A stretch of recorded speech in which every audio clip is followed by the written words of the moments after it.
Hi, it's Steve. Today we'd like to show you how to change the timer knob on your washer. This is a really easy repair. Let me show you how we do it. Now to do this repair, we will be working near some electrical circuits, so the first thing we'll need to do is to disconnect the power.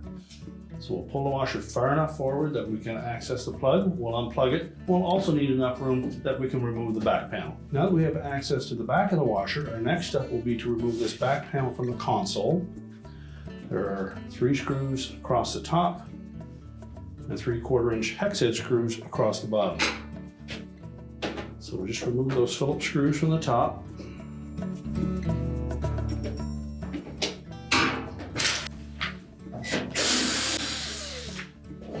We can lift up on that panel to clear those plastic tabs on the side, and we can lift that away.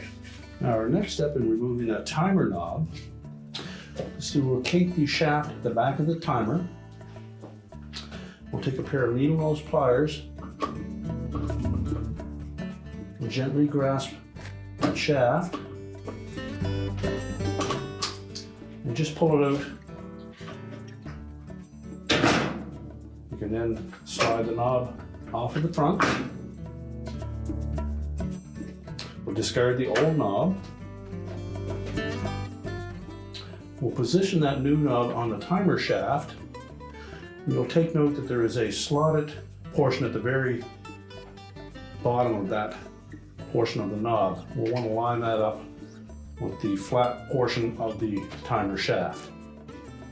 So just take note on that timer knob, you'll see a couple of slotted openings on the outside of that center barrel. Those are in line with that slotted opening on the inside. So line that up. Push it firmly over the top of that timer shaft. And then we'll go to the back where we can reinsert this catch that slides up through the center of that shaft.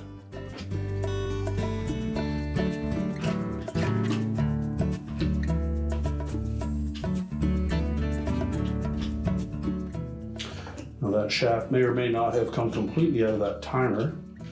We'll want to line that up so that it slides in easily. We'll make sure that we have it lined up in the center of that knob. Press it firmly into place.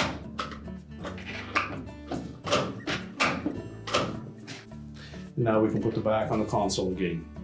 So we'll take our panel, make sure that the top edge sits underneath the control panel. Line up the tabs on either side and let it drop down and hold itself in place. Install the screws across the bottom. And then the 3 across the top. Now once we have that secure, we're now ready to reconnect the power, push the washer back into place, and your repair is complete.